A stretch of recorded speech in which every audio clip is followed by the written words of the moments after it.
What I was trying to do there was I realised I should have sent an email several hours ago to the dude that's building my shelves.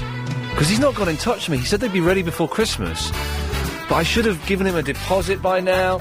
So I was just, during the news, well, not during the news, during the guy saying my name, was in my Yahoo email account looking for this guy's email address. And I haven't got it.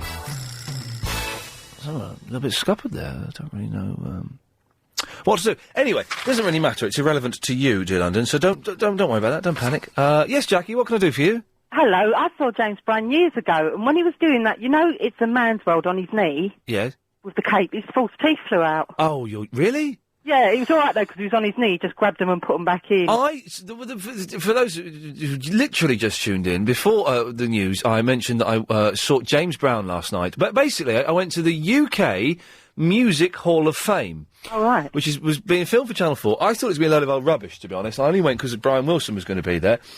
It was one of the best nights I've had in a long, long time. But good in a really odd way. And it was odd because James Brown was the opening act. He's old. He's a million years old. And, you know, I just, all that, get up that thing in America, get up, Yeah, that's what makes the teeth come out when you just all that. Go on, do it again. Yeah, sort of thing. No, listen though, because you know why you like ladies in velvet in fur coats? Well, hang on, what is happening to your... we can have... Your mind has gone all over the shop. James Brown was years ago when he did that living in America thing or whatever. Oh, get up, dig to the bridge. Good then, but he's about 90 now, isn't he? I don't think he's ever been good. That kind of noisy funk soul... Saying that, he can get 30 quid for one of his old singles though, isn't he? You can what? His old Rare Groove singles, you could get 30 quid for one of his old singles at one point. I don't know if you could now. They are old. I like Parliament. Parliament are a good band. Bootsy Collins. Brilliant. Fantastic. But, so I do like funk. But James Brown is just awful. And he does look old. I think he was all in mauve, like a mauve suit. He had his cape and that bit on the floor, all that lark. He didn't have the cape when I saw him. He didn't do that. He does all that dragging the cape on the floor. But I really need to ask you advice on a cat thing. We're going to finish this conversation before I let you. No, please let me ask you. No, we're going to finish this conversation before I let you. So you know about cats, Ian, and my cat's in trouble. He was doing all of this. He does that thing where he sings, he sings, and then he pushes the microphone away, so the microphone looks like it's going to fall back. He takes a step back, does a... And woo, round in a circle. Little move. Didn't move in a circle. Didn't do the spin. And then the microphone comes back and he grabs it and carries on singing. Yeah. Now, I've seen footage of him doing it and it was excellent. It was rubbish last night. Well, because he wasn't... He kept his teeth in, though, I bet. He wasn't getting back to the microphone in time. So he'd Papa's got a brand new bag. But you'd hear him go, Papa's got a brand new bag. And you'd only hear the last word. So he wasn't singing that song. He was singing another song. He was singing, get up, get up on it. Do it to me, take it to the bridge. Well, he can still get up, give him credit. And he couldn't do all the high notes, and there was a woman singing the high notes for him. Oh no! And you know he's an old man, but I've never seen the attraction of James Brown. And I tell you what used to put me off James Brown when I was a kid. And you know, you're a kid and you make judgments about people based on the most ridiculous things. Yeah. What put me off him as a child was his hair. Remember, there was a period when he had really strong side parting. Yeah, with lots and lots of daxy stuff. Lots of and it was all like big bouffant, but a strong side parting, I think, on his left-hand side. Yeah. And it just, that hair, and when he was sweating, and that hair, as a child, it would scare me. Yeah, it's hard to get out that dax as well. It's a constant thing if you will use dax. I wasn't concerned about him getting dax out of his hair. Try using it. Can I please ask you about cat? I used to use dax. I still do, and it's still hard to get out. I used to use dax. Now I use a combination of two fudge products. I use, the paste, which is kind of for hold, and I use combine it with the gel, which is kind of for movement. Yeah, but you're a rich, groovy sort of I'm DJ fan. very, very rich, and I'm very, very groovy. That's my poor line. But listen, I am problem. So, if anyone wants to call in to talk about James Brown, 0870 let me ask you about my cat problem. Hey, guess what? This is funny, because you're a nightmare. Yesterday's show, we started talking about James Bond. Today's show, we're talking about James Brown. And it's all JB. My friend used to work in the Duffer of St George, and he had a label called James Brown because he's, what dog was it? It was a Doberman Pinscher dog. His Doberman Pinscher dog was James Brown. and it had a little picture of a dog on the labels and James Brown on the labels. Get up! Take it to the bridge! Yeah. But anyway, if your cat Velvet gets dingleberries, do you cut them off or do you pull them apart?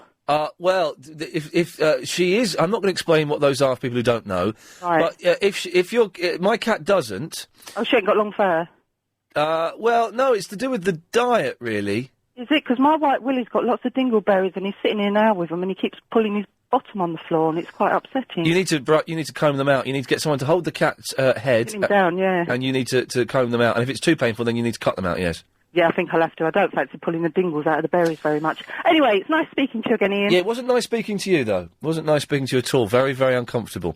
0870 9090973 is the telephone number. So far, we've talked about cats, dingleberries. Don't want to pursue that at all. That's not going to be the theme of the show. And the dissing of the godfather of soul, James Brown. And what it was is he was being inducted. It was the UK Music Hall of Fame, and it was really good. It was a really odd night. I tell you who the list of people I saw performing live last night. Brian Wilson. I was sat in the same row as Brian Wilson, but I didn't realise until right near the end of the evening. And I tried to... Brian Wilson is God, by the way. You know, the founder of the Beach Boys. And I tried to follow him and get him. I wanted to shake his hand, but I couldn't get to him. But I saw perform last night. James Brown. Brian Wilson, Patti LaBelle, James Morrison. What a whiny little sod he is. Rubbish. A supergroup featuring the drummer from Queen, Corinne Bailey Rae, whatever, the singer from Razorlight, being conducted by Sir George Martin, singing the end medley from Abbey Road. And get this. Hang on. Oh, I can't... Hang on, that's a disappointing noise, isn't it? Bon Jovi, ladies and gentlemen. I saw Bon Jovi last night. It was the weirdest, most surreal thing ever. They did like an acoustic version, like a slowed-down acoustic version of Living on a Prayer. It was awful. Absolutely awful. Yes. I never got the Bon Jovi either. Do you get the Bon Jovi, Dan? Not really. Okay. I don't. Iain? Yes. Have you recently watched a movie on Sky? Not for a while, no. Okay, do you know I've got a problem with my Sky?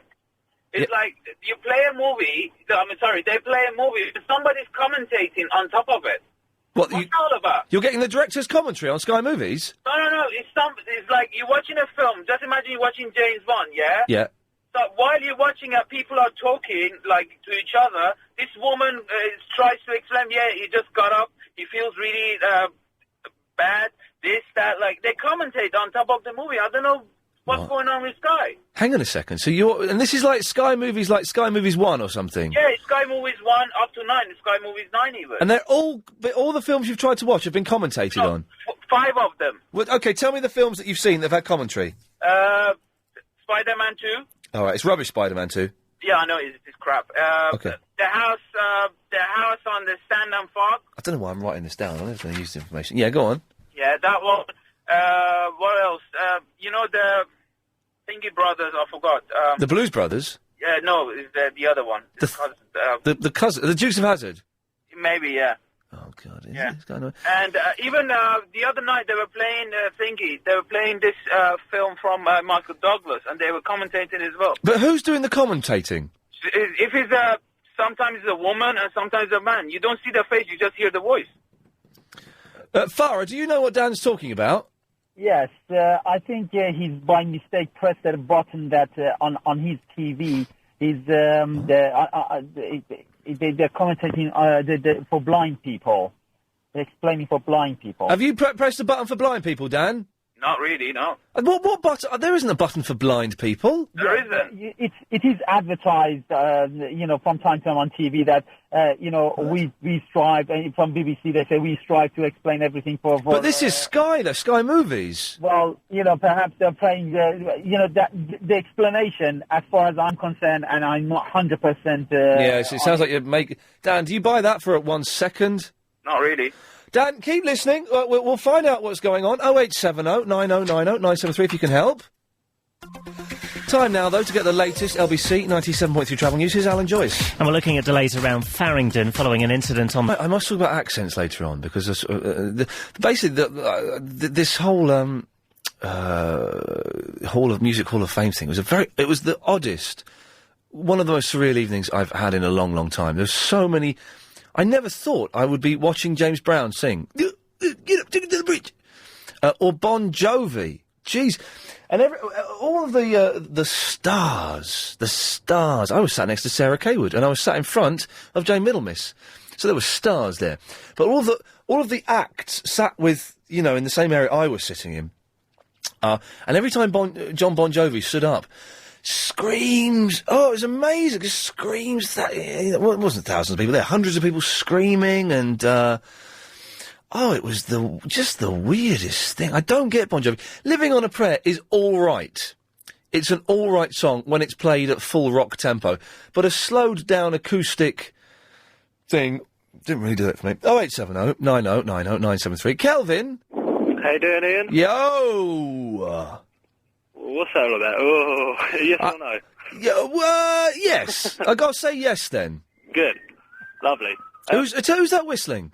I'm just doing get this, Ian. Yeah. I'm a courier driver, right? I've just pulled into High Wycombe to do a delivery. Oh, right, yeah. Guy's come out. I said, can you get this pallet off? He's gone, yeah, okay. He's gone in. 5 minutes later, someone else has come out. It's not supposed to come here. It's supposed to go to Oxfordshire. Can you deliver up to Oxfordshire? Oh, you muppet. Who muffed up, you or the company? I don't know, mate. I've been given this address. I've just told them I can't deliver it because I've got to go back to Wembley in a minute. So are you trying to insist that they offload it? Yeah, they've got to take it off here because I've got to go back to Wembley. Are they going to... that or I deliver it tomorrow morning. Are they going to take it off? He's just going to find out. Oh, they're not, man. You know you're taking that back to Wembley with you. And you know if you phone up head office, they're going to get you to go to Oxford. No. I've got to go to Wembley to pick some other material up. I'm based in Chertsey. Oh, I've got to get back to Chertsey. But anyway, that's a different story. It's a different story, and it's slightly dull. Yeah, it's rubbish. Yeah. James Brown. Yes. I want to see the Chili Peppers a few years ago at Hyde Park. Oh, right, yes. And they had this warm-up act on called Chicks on Speed, and they got bottled off the stage, basically. Oh, Chicks on Speed. I remember reading about that, actually. Yeah. Terrible. They were absolutely terrible. Anyway... lo and behold, who comes on next? James Brown. Oh, take it to the bridge! Oh! Did he have that guy last night, when you saw him, did he have that guy come out first of all, and, ladies and gentlemen, please put your hands together for the hardest working man in show business, Mr. James Brown. Did they have him? They did not have him come out, no. You've missed a good show then, because he's better than James Brown. Really? He comes on the stage every 5 or 10 minutes, telling everyone to applaud him. Did they do the thing, Chris, were you saying that you saw James Brown supporting the Chili Peppers? Yeah, he was wicked. Was he wicked, Kelvin? He's better than I thought, but I wouldn't have said he's wicked, but he was better than I thought it'd be. Did he do the thing where he collapses on stage, and then they put the cloak on Put the cloak on it, and he gets dragged off, then he comes back and does a little bit more funk? Yeah, but that's the guy who comes out and puts the cloak on him. He's coming out. He's been doing that act for 40 years now. But you can't argue with a guy. Tell his bank manager he's rubbish. You can argue with the guy. There is a very interesting clip on YouTube. I won't say exactly what allegedly has happened. There's a clip on YouTube of James Brown being interviewed on live TV. He's a little worse for wear. Yeah. I recommend you have a look for that, because it is it is one of the funniest clips. He's a little worse for wear, let's just say, if we don't get sued. Yeah, but I mean, we can say he's rubbish all we like, but he's been around all these years. Well, do you know what? Rubbish, but... Well, Jasper Carrot's been around for years, but he's rubbish. Yeah, he is rubbish. He was rubbish when he was around for years anyway. Well, exactly, Kelvin. So, listen, good luck with the pallets. I hope that sorts itself out. It won't sort itself out, and need management to sort it out, and they won't. Yes. Kelly. Hello. Hello, Kelly. Yeah, I was just ringing up about the button on the Sky remote. There is actually a button on the Sky remote that you can actually listen. You can actually have someone commentating actually every move. Well, it is on the button. It just says if someone walks out of the room, someone would actually say like there's somebody walking out of the room. And that's for the blind, is it? That's for the that's for the blind, not for the deaf, as someone else said earlier. No, yes. Yeah. And so how do you switch that off then? You just press it's the button above the yellow button on the remote, and you've got subtitles and audio, right. so it's like an audio button. All right, Kelly. I just wanted to let you know that there is such a thing. Thank you for that. Okay. Excellent. I didn't know that existed. I'm going to play around with that tonight. When I say that's going to be fun, I'm not in any way making light of the blind. But that would be fun, though, wouldn't it? Listening to that. He's right, fellas just got up. He's having a fag.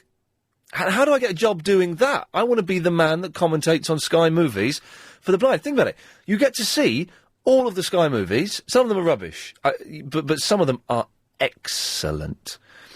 And you just get paid for going, yep, he's got in a car, started it, he's driving along the road there, he's just done a... That'd be fantastic, wouldn't it? You wouldn't be able to hear it, though, because you'd be talking over it. How does that work? Surely that's even more irritating for the blind. The blind are going, shut up! At least let me hear what's going on. You're ruining it for me, instead of making it better. Yes, 0870 90 90 973. I'm going to take line 3. Yes, line 3, you're on the air. There you go. Hello? Hello, you're on the air. Yeah, it's Sarah here. I want his apology. Come on. I love it. What? I want his apology. Somebody just called in and said that there is a button for blind. And I was the guy that called and said that the guy that had problem with the Sky, it's from his remote, and this is for the blind. And Ian said it's not, and I'm making it up. Right. You want Ian to apologise to you? Yeah, absolutely. He's not going to do that. Well, let's see. It's going to be fun listening to him. Okay, shall I put you through to him? Yeah. You're on the air now, but I'll put you through to him, shall I? Okay. Okay, you're on the air now, okay? Thank you. So I'll put you through to him, but you're on the air now. Oh, I see. Okay, go on. So you're playing that trick with me again. Yeah, well, not a trick. As soon as you came on, I told you you're on the air twice. I'm sorry. I didn't hear that. Shall I put you through to him now? I need your apology. You want to speak to him? It's fun. What? Talk to me. What? I want your apology. You're Ian, and I want your apology. I'm not going to... You were wrong, and I was right. Be the man, and apologise. Apologise about what? You were wrong, and you cut me off and said I was making it up. No. Button for the blind. I cut you off because I was going to the travel news, and Alan Joyce. If you're late for the travel, Alan Joyce goes mental. He does a dirty protest. For your apology forever. But what have I got to apologise for? You said I'm making things up. Well, I suspect. Let's listen to your tape that you said. I think you're making things up. Right, if I say sorry, will you go away? I will listen to your today. Well, I'm not that fast, actually. Right, Sue. Hello. Hello, Sue. Hi, Ian. Hey. Hello. Brilliant show. I've never phoned in before. Oh, you sound a little bit excited, a little bit nervous. I am a little bit. Anything could happen. It could get dangerous. It could. No, I went to see James Brown a couple of years ago. Right. In the Mount, and it was absolute crap. What were you expecting? Are you a fan of James Brown? No, I didn't. It was like I don't know, a charity concert thing. There's all sorts of different people in it. Right. And then he came up, and we all thought, oh, brilliant, James Brown, bloody hell, you know. Oh, and then it was rubbish. I just don't get the attraction. I don't want to do the man down. He's been going for the hardest working man in show business, apparently. But it's just I don't like the sound he makes. Well, no, and also, you know, you said that woman was singing for his high notes. What? She's gone. What? What is going on? This is the oddest thing. So, anyway, Music Hall of Fame. Two very odd things happened as well as me seeing James Brown and Bon Jovi, which I never thought I'd do. Joss Stone comes out. Now, Joss Stone, she's about 18 now. Absolutely beautiful, absolutely stunning. She had a dress. Her dress, Helen, I tell you, was there. Came to there. It was very, very naughty. Very naughty. But you couldn't see anything. And I saw her I met her about a year and a half, 2 years ago on Loose Ends on Radio 4. She was a guest on there. She was like probably 15, 16 then. You know, very pretty young girl, very sweet, and had a really strong Southwest accent, like a sort of Bristol, Devonshire kind of accent. Well, last night, turns out she's American. She's coming on with this really strong, thick American accent. How the hell do people change their accents? Galliard Homes announce Canary Quarter. Should we go to line 5? Line 5, it's James Brown in Park Royal, ladies and gentlemen. Hello, James. Yeah, man. How you doing, man? You know what I want to do right now? You want to do? Yeah. I want to get into it, man, you know. Like a sex machine, man. Moving, doing it, you know. Get it turned on. 1, 2, 3, 4. Get on up, oh, do you want to sing? Like a sex machine. Now, what would a sex machine look like? It doesn't seem best thinking about it. It would be a hideous contraption. Here's the news. Two people have, I've seen this one. Two people have sent me, this is hideous what you're about to see. Oh, you can't see it, which is, hang on a second, let's just do this. Sent me footage of actually what a sex machine looks like. No, thank you. No, thank you. Not interested. 0870 90 90 973 is the telephone number. Should you wish to give us a call, we're dissing James Brown, to be honest, and it's an easy thing to do. Here we go. This is hideous. This footage you're about to see. It's an easy thing to do because he's Bobbins. But I was at the UK Music Hall of Fame last night. Helen's face. Oh, that was what I was going to say. Right, I've got to stop that because that's just too distracting. Sorry. Oh no, I'll just turn it off. How did that get through? I don't know. The filter obviously didn't work. I'll turn the monitor off. You keep looking. So during the news, I was speaking to Helen behind the glass, and she claims, now, no reason to disbelieve her, but it sounds like nonsense, to have seen an act called Jane Brown, you're saying. Jane Brown, who is a lady James Brown impersonator. Now,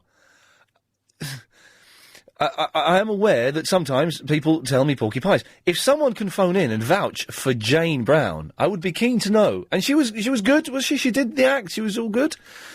0870 90 90 973 is the phone number. If you've seen Jane Brown, if you're aware of it, if you'd stop this now because I need to. Oh, that is. Can't concentrate. No, nor can I. We'll get rid of that. I've got to sneeze.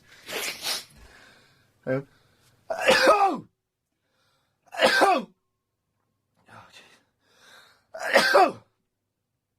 There's one more. That's gone. Oh, that was a good one, wasn't it? Oh, God, they're true, it is better than sex. That has completely thrown me. Stacey, can you talk for a minute? Yeah, of course I can. How are you? I'm confused by that sneeze. I've got a bone to pick with you. Yes. You blanked me last night. When was I said this? hello to you. When? At the, Alexandra Palace. You said hello to me? I said hello to you, and you just looked at me. So I thought, fair enough. When was that? I was standing right in front of you. Like, I didn't have £1,000 to spend on the ticket. Nor did I got mine free.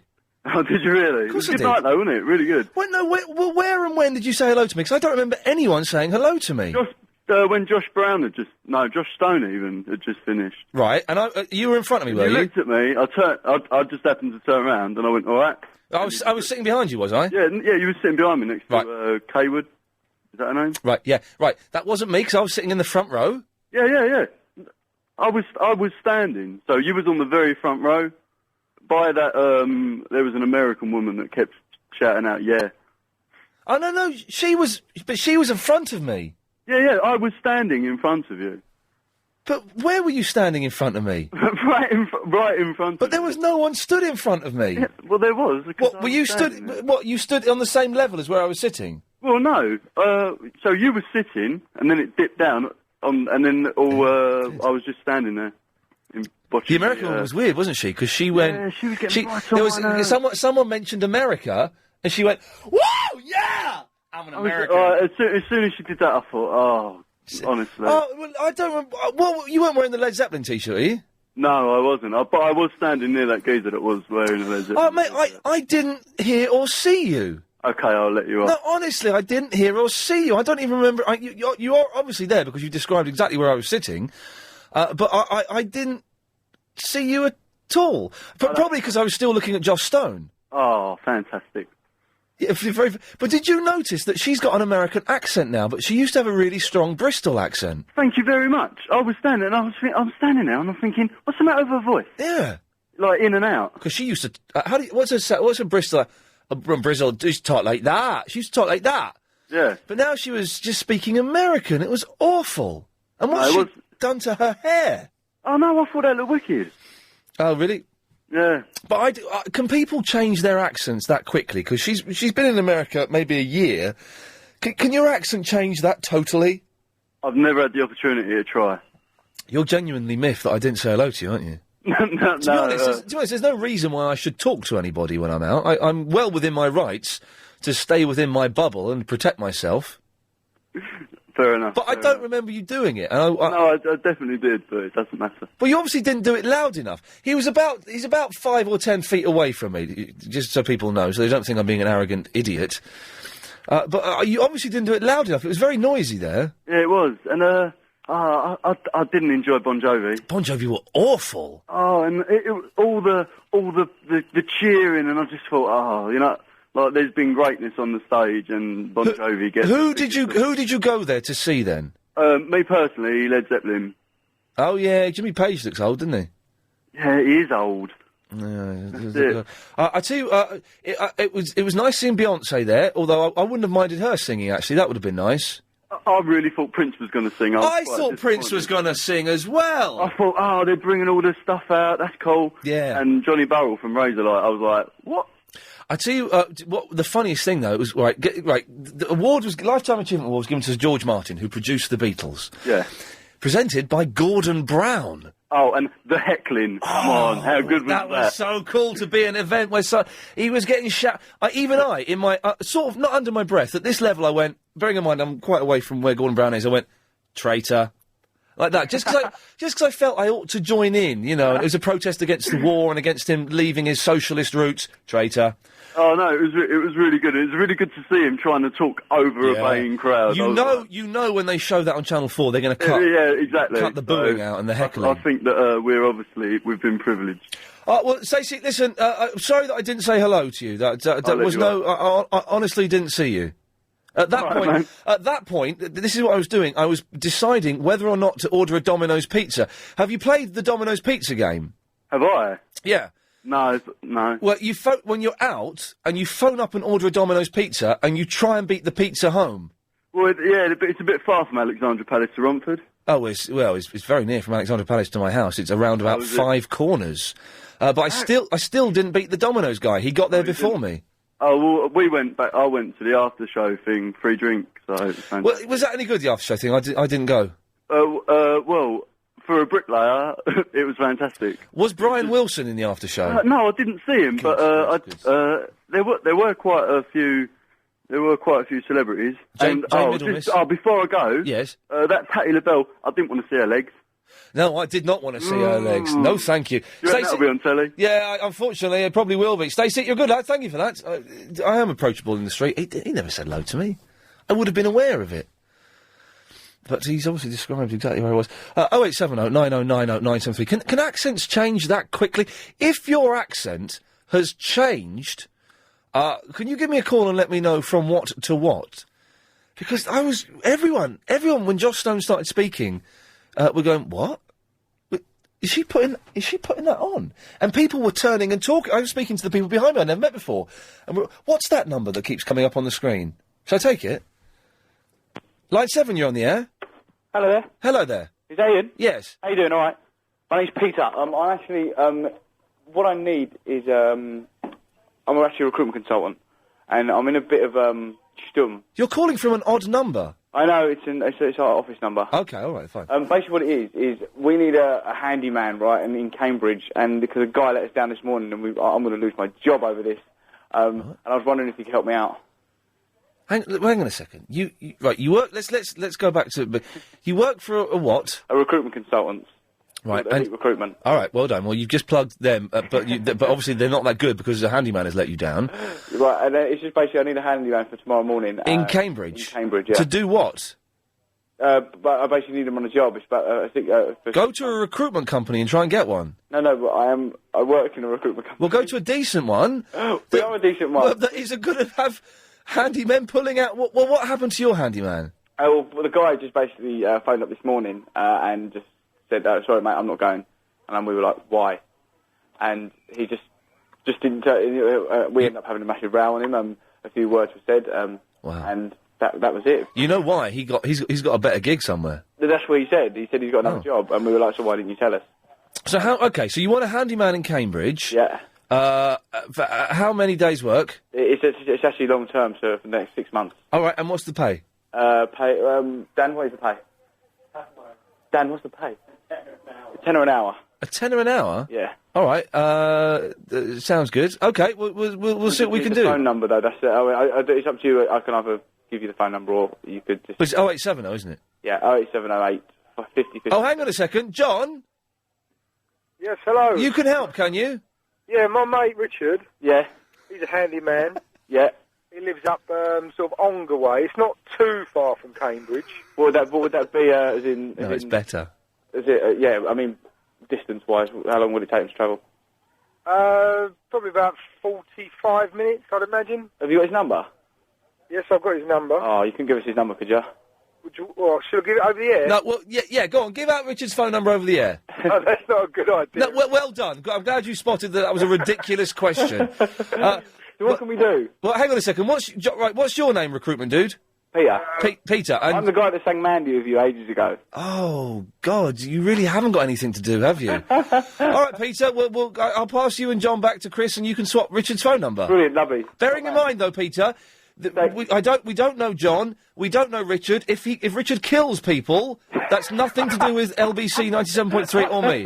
All right? Oh, wicked. Okay, no worries. Good lad, thank you. Brilliant. Cheers, Ian. Thank you, mate. Bye-bye. You take those, Chris, and swap the number. I don't know. We've probably broken some law there. Never mind there. Okay, if there's anything you want help finding, then no, hang on, that's something different. River. Hello. Hello, River. How are you? You haven't called me for about a year. Oh gosh, you remember me, do you? Of course I remember you. There's only 5 people that call this show that are called River, and only there's others. there's 5 of them, and only 3 of them live in Ealing. So it was one of 3 rivers in Ealing. No, there's only one. There's only one of me. Well, I know there's one of you, but there are 3 people called River who call from Ealing. Really? Yes. They must have just copied me. Yeah, they must have just Yeah. copied you. Yes. But you How are your wooden floors? they're still here. Good. Because you were an apprentice, weren't you, for Clive Ball? I was an apprentice for Clive Ball. Yes, I learnt everything I know from the master. And now you're famous. Now I'm famous. Yes, that's pretty much sums up. River, can you stay there for a few minutes? I've got to go to Alan Joyce, or he'll get grumpy. Okay. Oh, thank you. Unless you're in a region, then it won't be Alan Joyce. But if you are in a region, you won't be hearing this. So tough. Travel News, Alan Joyce. And I'm not grumpy. The A2 New Cross Road is completely closed heading out of... Hello. Hello there. Just before I get going, Okay. where's David Prever? Excuse me? Because he used to be on in the afternoon, and I just happened to, switch on, and he's not there. Salute the Preve. Salute the Preve. Yeah, he left a year ago. Really? Yes. Oh, he's gone completely. Yes. Oh, he was a nice man. He's a very nice man, but he's elsewhere now. What, another channel? Yeah, another channel, yes. Oh, Yeah. Then tell me, are you? Smooth FM, I think. Is he still there? He does the breakfast show there. Which one? Smooth FM, I'm not saying it again. But you can find these people on the internet, It's just, Real FM. but he left a year ago. Oh, because I don't know. Well, I haven't had time to listen in the afternoon, so not feeling well today, and I tuned in. Bunking off and thought you'd listen to the David Prever moral dilemma, and you've got this nonsense instead. Never mind. No. Never mind. But listen, James Brown. Get up! Take it to the bridge! You're saying such horrible things about him. Listen, I want to know Yes. whether how do you dance when you dance? How do I dance? Yeah, I want to know which parts of your body you shake around. I wouldn't. First of all, I dance very badly, and I don't think any parts shake around. I kind of just do that white middle class, slightly awkward, gangly boy thing of just sort of just bouncing. Well, I'm doing it now. I'm just bouncing, and my arms are clenched in a Bouncing fist, and they're sort of going up and down Where like are I'm your skiing. hips now? Are they swinging? Oh, I just bashed out on the microphone. Are you standing? I'm standing now. Yes. Okay, here I we want you to dance to James Brown's music. Well, I haven't got any James Brown. Well, you know how it goes. You were singing it earlier. Oh, hang on. Here's a bit of. And then you've got to tell me which parts of your body are moving. Okay, I've got some James Brown. Here we go.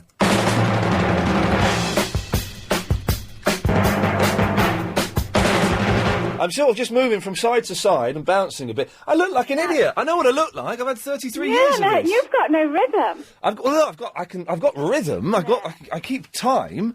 I'm not like someone's uncle. Well, I am someone's uncle. Oh, God, I'm someone's uncle. The next wedding I go to, I'm going to be someone's uncle, dancing badly. Oh, jeez. No, but you know what? If you're a good dancer and you've got rhythm, and you don't just do those boring dances where people move from side to side and, Yes. they just stand there looking at their feet. If you've got rhythm and you actually move, you shake, do you know how Brazilian people dance? I'm looking forward to the end of this sentence, because I've got no idea where it's going. Well, do you know how Brazilian people dance? Yes. How they move? You were asking a question before, and then you stopped. Well, the thing is that to enjoy James Brown, you have to have rhythm. Nonsense. You have to be able to Nonsense. move your hips. Nonsense. It's not nonsense. Nonsense. No. Because if you move your hips and you move your body in a certain way, then you get into the beat of what he's singing. Nonsense. And the way he's So you're singing saying... and the way he's, let me finish, the way he's talking, it makes you move to the rhythm. Right, all so, it no, does- right, I'm going to interrupt you now, because you're talking nonsense. You're saying that you can't put on a James Brown CD and sit down and listen to it and appreciate the music. That's what you're saying. No, it's not You're like- saying you can only enjoy it if you're dancing. Yeah, well, he's got rhythm, and Right. it's impossible to listen to him and enjoy it without moving. Right, okay, well that's nonsense, because you can listen to any music you should be able to listen to in the comfort of sitting, going, right, I'm going to put on this record, I'm going to sit down and appreciate it. I don't want to move. There's different types of music. The Beatles have got rhythm, I don't want to dance to them. The Beach Boys have got rhythm. Jason Donovan's got rhythm. I don't want to dance to any of those. Yeah, but when you say you enjoy music, what does it mean to you? It's a spiritual and emotional connection. Oh, yeah. Of course it... If I put... Listen, no, shut up. If I put Revolver on by the Beatles, the greatest Beatles album ever, I'm not putting it on because I want to start dancing. I'm putting it on because I want to listen to four men at the peak of their game playing the best pop music ever. That's what I'm doing. Yeah, but listening to music is different to dance music. But... Oh, gosh, is this... And not only that, even if you're sitting Yes. and you want to enjoy the record, there's a beat. And Yes. it's the beat that goes into your ears What? that makes you... You know you're talking nonsense, don't you? No, I'm trying to... Are you aware? You know what? The I'm beat such a good goes. dancer, I know The beat goes about in your music more than ears. you. No, but at the end of the day, when you talk about I'm just listening to a record and Yes. enjoying it, what does that actually You mean? don't. It's all I about know. sound- Okay. It's all about sound vibrations and rhythmic movement. No, it's not. It's all nonsense. Nonsense. Nonsense. Nonsense. Nonsense. Nonsense. When you River, shut up! Why? So I'm going to cut you off. I'm going to cut you off unless you shut up. Right. That's not nice. Well, then shut up and be polite and have a conversation instead of banging on and talking out your backside. I'm not. You're talking nonsense. You're saying Shut shut up and let. You can't argue with me. No, I can't argue with you because you won't let me get a word in edgewise, you silly sausage. What? I'm taking over. Oh, go on then. No, okay, I am listening to you, but you're rude. You swear. I don't. When have I sworn today? Shut up. When have I sworn today? Nobody says that to me. Right, you are insane, and please, dear God, don't call me for another year. I look forward to you phoning up and dissing me to Clive Bull. No, if you can't appreciate James Brown. No, you can't appreciate words that mean something. Can I really listen? Oh, for God's sakes! Right, I'm going to give you one more chance, and if you don't stop being irritating, if we can't have a proper conversation about this, I'm going to cut you off. Okay? Do that. What you're saying is, oh no, sorry, I'm going to do that anyway. Right, Simon. Hello, Ian. Oh, she was getting on my nerves. I know. What's she going on about? What she was saying is that you cannot put a record on to sit down and listen to it. That's completely crazy, or what? Has she never heard pet sounds, for God's sakes? I know. Oh, it got me angry. Anyway, Simon, good afternoon to you. Andrew, mate, Andrew, how are you? I'm calming down. Do you know what? I need something to calm down. Well, have a coffee. What about a coffee? Hang on, this will calm me down.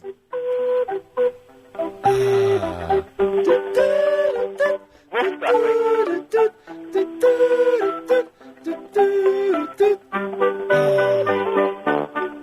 It's so good. What is it? Ian.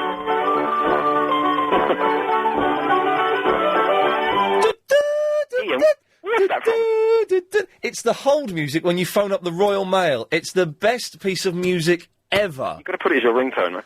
Can we phone those dudes up again? They were so nice. We phoned them up the other week before I went away. Yeah. And said, can you kept saying, look, you're on the radio. Could you keep putting us on hold so we can hear the music? And we've still not been able to track that music down. It's called Postbox, I think. Oh, man. Ian, I've got a big favour. Simon, we'll have to after this. Sorry, I've rattled on too long. That's all right. Have you ever dreamed of owning a home on the beautiful... In my mind, someone sent me a picture that you can zoom out of infinitely. Look at that. That's incredible. Wow, that's kind of freaky. Sorry, Simon, I had to do the adverts. What can I do for you? That's all right, mate. Well, I'm getting married at the end of the year, mate. You're getting what? I'm getting married. All right, well, good luck. Well done.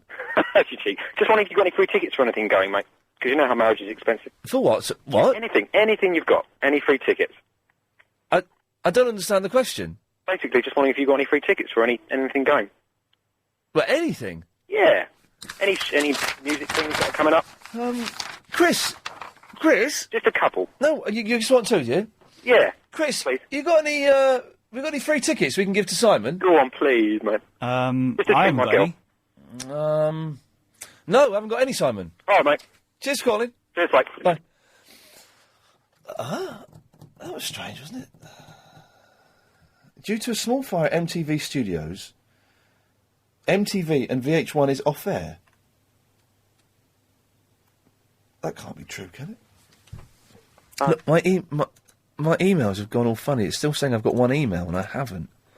That one, right, I'm going to delete that one. Right, OK, 0870 9090 973. I was going to try and fit a little recap in there, but I won't. I'll do it after 4. Try and keep up until after 4 and I'll tell you what's happening. Yassar's in Stratford. Good afternoon, Hi, Ian. Yassar. How was your thing in the race? It was good fun, thank you. I saw a bit on Sky 3. Oh, yeah? I think I couldn't get Sky. I didn't see it on Sky 1. No. No, Sky 3, yes. Well, I called in today. Yes. Well, I want to talk about MySpace. Yes. On my thing, I got like about 16 friends. How can you appeared on my friend list twice? I'm on your friends list twice? Yeah, one says Ian Lee, the picture of you with those 3 guys around you. Yeah, that's me. Yeah, another one, it says Ian Lee on air now, and it's got a picture of you, and one where you're just with your white shirt or something, and one with a yellow background. That isn't me. Mine is myspace.com/the real Ian Lee. Mine's the real Yassar, but YSR. So how do you spell the real Yassar? And the real as normal, Yeah. and then Yassar YSR. So YSR, and that people can go and be your friend, can they? Yeah, I've got 16 now. I've got nearly 3,500. Yeah, but I tried it first 3 times, and I didn't get any, and then I've tried it 4th time, and now I've got about 3 friends now. Okay, well, it's good fun, MySpace, isn't it? Yeah, I'm just like trying to. Before I done it, and I wasn't that used to how to do it. I've put some pictures on it now. Yeah. I don't know. I don't understand it that much. No. I'm just exploring at the moment. Yes. I'm exploring it still.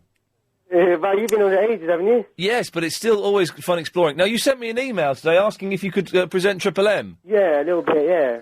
But you've still been sending emails about complaining about me to my boss. No, I haven't complained. He said, I got called, Ian, what's all this? I've had Yassar complaining about you again. What have you done to upset him? No, that's not true.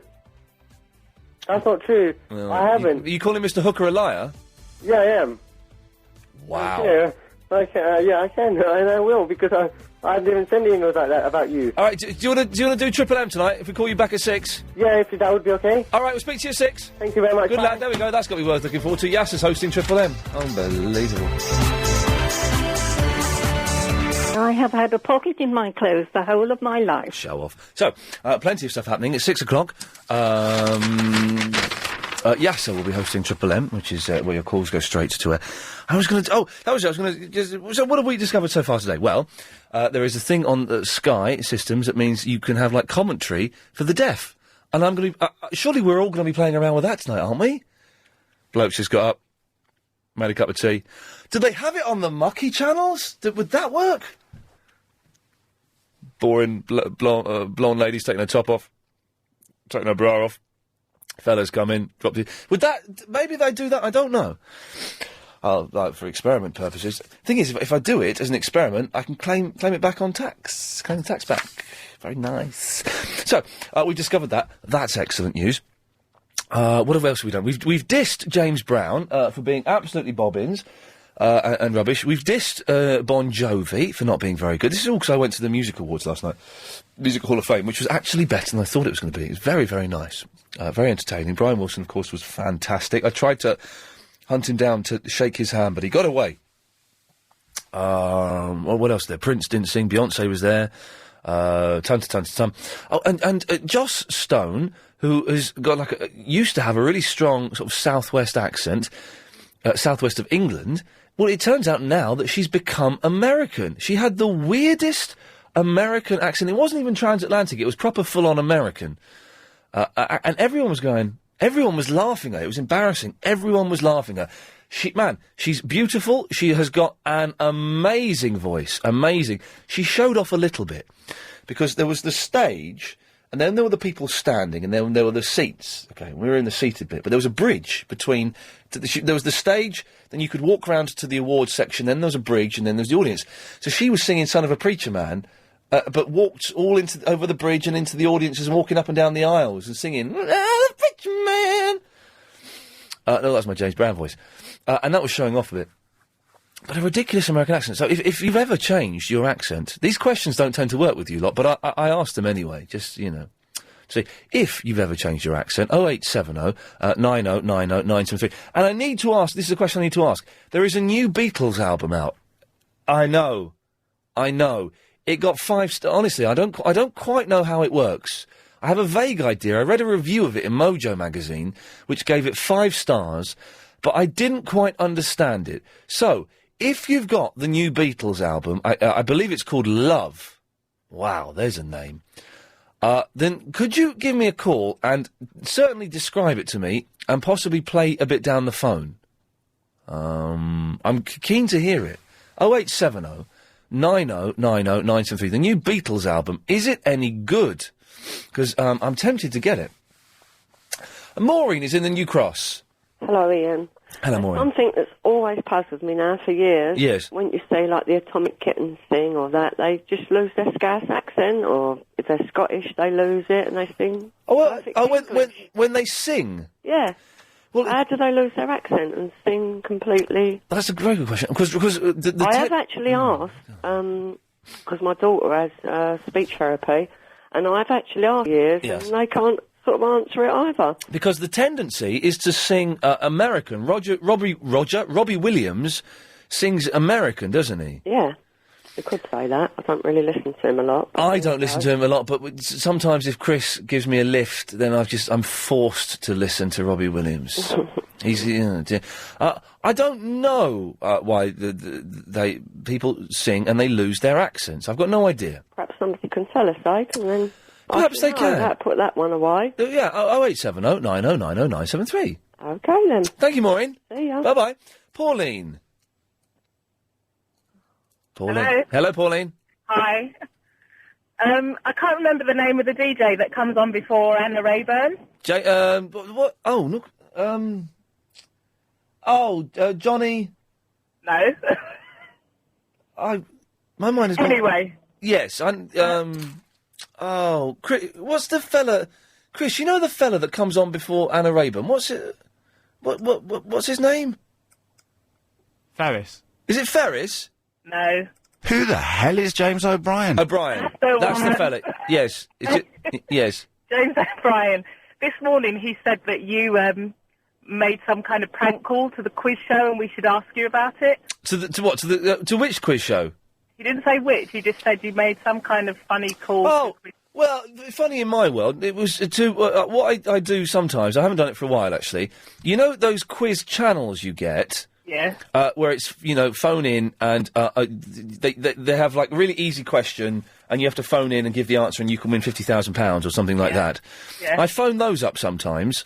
Yeah.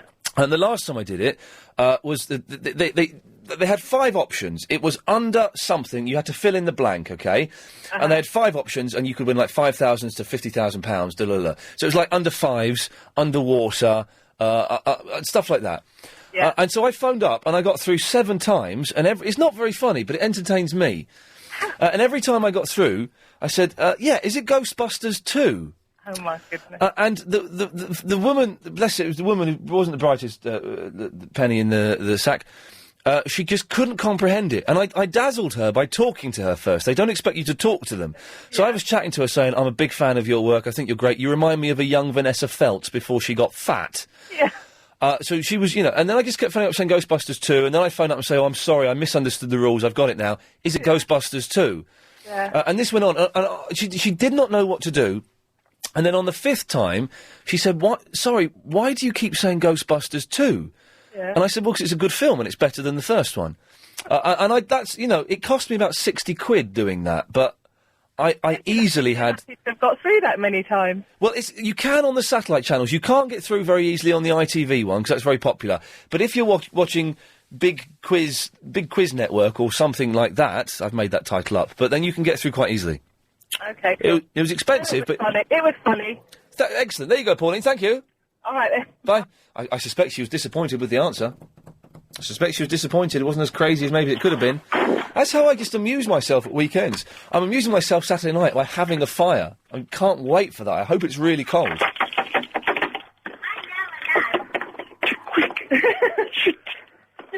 Yes, Paul? Hello. What the hell is going on there? Sorry, mate. I'm ringing up about the change of accent. Right. Yeah, I'm Australian. Right. And I've been here for 12 years. Right. Well, you sound Australian, though. Yeah, so there you go. Pen, the radio. So there you go. Just got in the door, mate. Sorry. What have you... I don't know what you've just proven. Well, you said you wanted to ring. You wanted to know, like, can you change your accent? Does your accent change? But obviously it doesn't, because you said I still sound Australian. Do you think you sound Australian? Yeah. Sometimes when I say nine, I don't know, 9, sometimes I say some words that I hear and they still sound Australian. Do you think I sound Australian? Yes.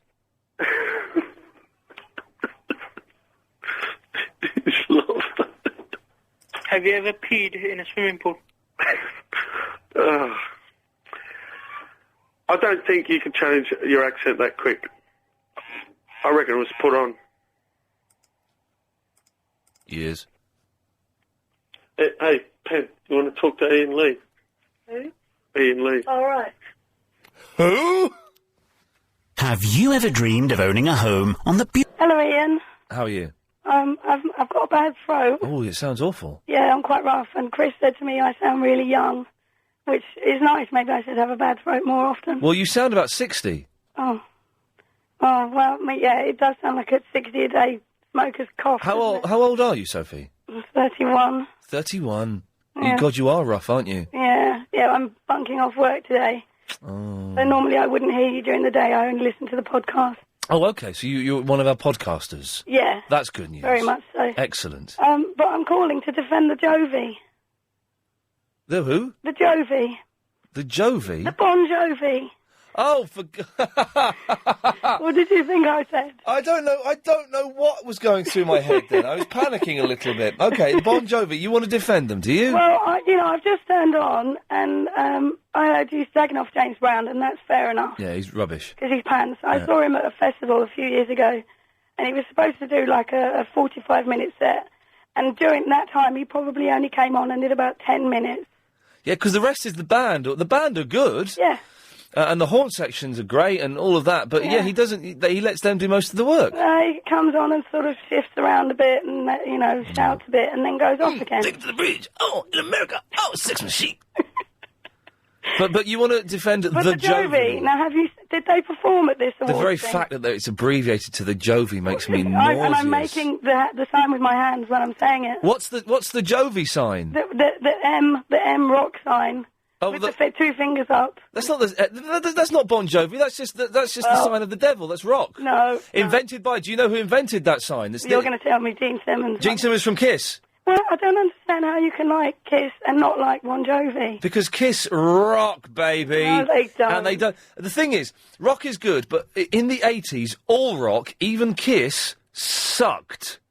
It sucked because it had synthesizers and it became overproduced and it became slick. Yeah. And rock shouldn't be slick, it should be dirty and sloppy. And 70s Kiss are dirty and sloppy. I don't know their early stuff. I only know, like, what I've seen of them in the 80s, and it's just old men wearing makeup. Well, they didn't wear makeup in the 80s. They took the makeup off. But that's by the by. But okay, listen, I'll give you Living on a Prayer. Living on a Prayer. Living on a Prayer. Is a good bouncy pop song. Tune, yeah. It's a good sing-along pop song. Yeah. But they did a slowed down acoustic version of it last night. Oh, okay. That's an error. Yeah, like really plodding, like this. Yeah,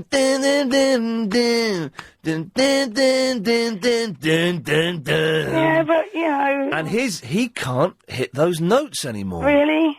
We gotta hold on to what it was like walking through mud. Yeah, that does sound bad. And then they did a song where is Sambora? Is he the guitarist? Richie Sambora. He did a thing. He had a vocoder. Now, do you know what a vocoder is? Is that the thing that makes it sound electronic? Yeah. You put More it like in your my mouth. voice at the moment. You put it in your voice, and your voice goes wow wow wow. Oh, that's a bit pants. It was awful.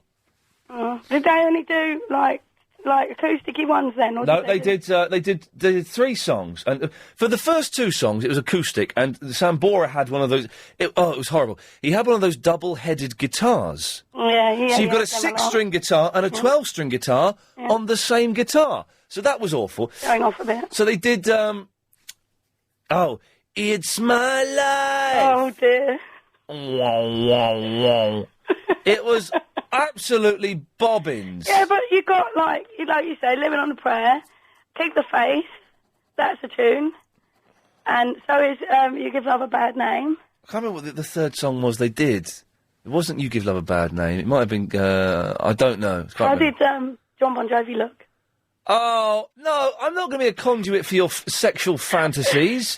He looked like an idiot, like he always did. He was wearing a suit. Oh. He was trying to rock out in a black suit and his big girly hair. And he's got very big hair. Get this, he was wearing a suit, he was wearing a black suit and a tie, and Sambora was wearing like this, he looked like a pimp from the 70s, this sort of pink, fluffy suit, and this gold shirt with these big lapels. He looked ridiculous. That sounds terrible. Yeah, awful.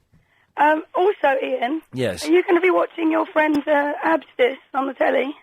On Celebrity? My friend what? Your Toby Abstis, your mate. Oh, Tony Abstis, he's on the Celebrity Show, isn't he? Yeah, you're watching it. He's up for a bush tucker, isn't he? Oh, is he? What, tonight? I don't know, I've not seen any of it. Oh, okay. Have you seen it? I only saw last night, and I saw David Guest do his trial. Has it been any good? Because I'm in tonight, so I might watch a bit. Yeah, you will totally get sucked in. Really? Because they are freaks, and like Faith Brown, I don't know what's going on with her. Because, obviously she's got the biggest chest in the world. Hasn't she just? And she's got a very strange face as well. No, she's I don't know over. what's going on with her face. Apparently, I was reading on the internet today, she's over 1,000 years old. I'm not surprised. Yeah. No, I shall, I may watch it, or I might play Splinter Cell online against Agent Chris tonight. That sounds better. Probably going to be a better option. Yeah. Sophie, listen, thanks for the call. Hope your voice gets better. Thank you. Bye-bye. You're wrong about the Jovi, but let's just quickly... line 4, are you a fan of James Brown? Yes, and I'm also known as Bobcat, or Bowcat. Okay. Yeah, would you class yourself as a Bowcat? No, I don't think I would. No? No. Jackass. Ah! Keep sneaking through. Yes, Juliet, hello. Oh, hello, Ian. Hello there. Hi. Now, before I get on to what I called about, can I just say, is it to Sophie who just called? Can I say to her, please, can she get some warm water and as much salt as she can stomach, mix it together and gargle at 2-hour intervals, and her voice will be better within 24 hours. That's a singer's tip.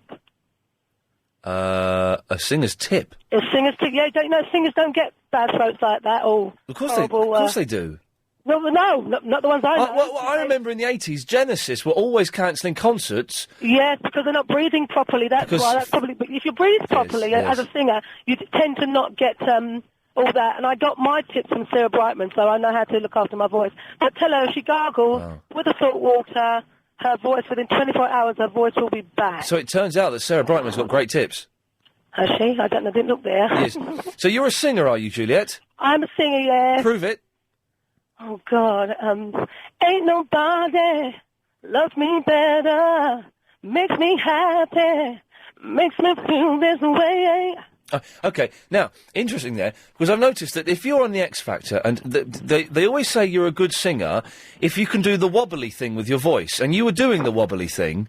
Yeah, that's called the vibrato. How do I do that? Well, it comes from the diaphragm. If you see, like, for example, Leona, she shakes her mouth when she does her. That's not the right way. Right. You've got to do it from the diaphragm. So, and it's like a resonance within your diaphragm. So go on, mate, teach me how to do it. Oh, it's hard. I'd have to be with you to show you. It's What? hard to just tell it You'd have verbally. to be with me. I'd have to show you. And you'd have to see Pradeep. how I breathe. Almost. But to It's get like, that effect... It's like a resonance that comes from your... No, your mouth. Pradeep. But to get Almost, but I tell you what, if you keep trying it, Yeah. if you keep practicing Yes. it, you will eventually get To it. get that, though, I'm having to shake my head. Pradeep.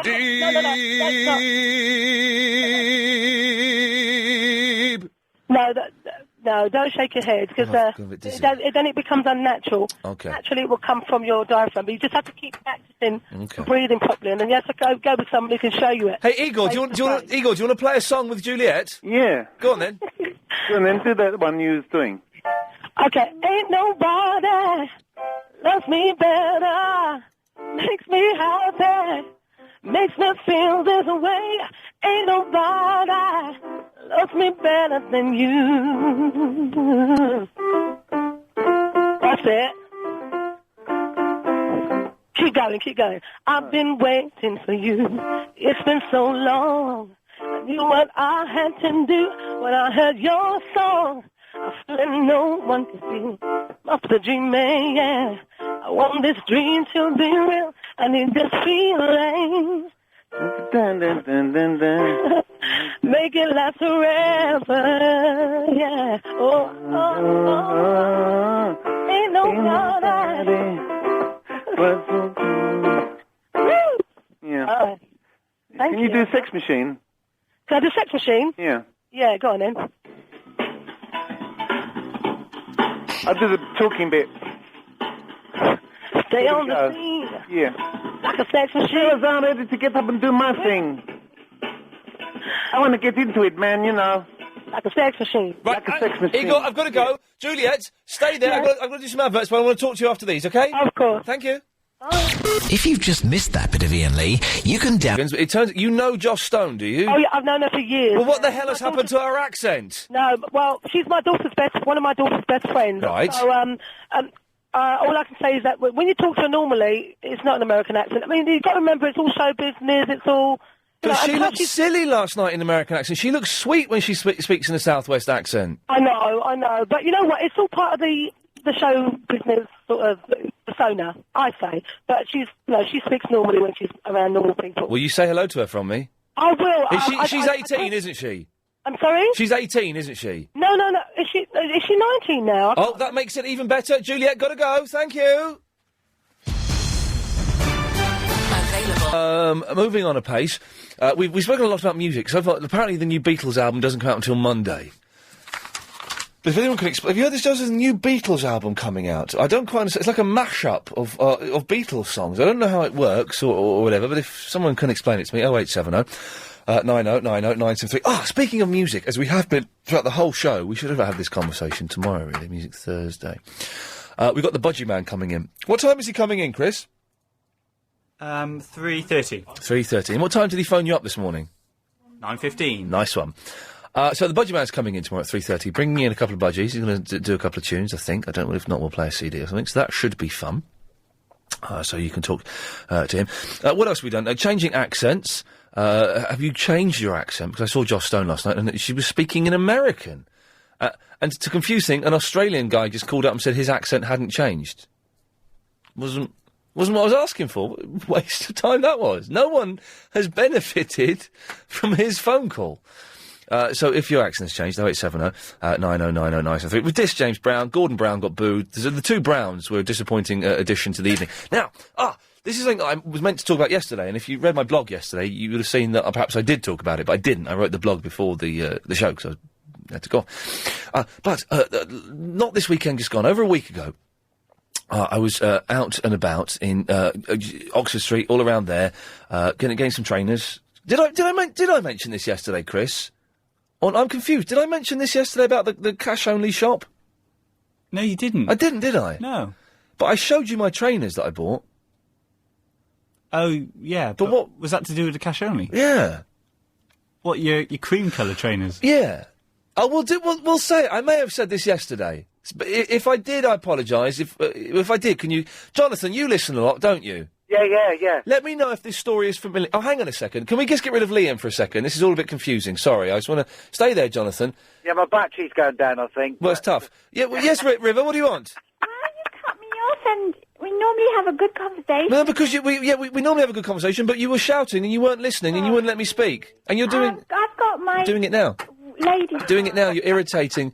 So you're on your period and you think that's a good enough reason to be rude, do you? Well, tough. Oh, let me switch the radio off. Yeah, no, tell you what, let me cut you off. There we go. Right, so, Jonathan, if this story sounds familiar, let me know.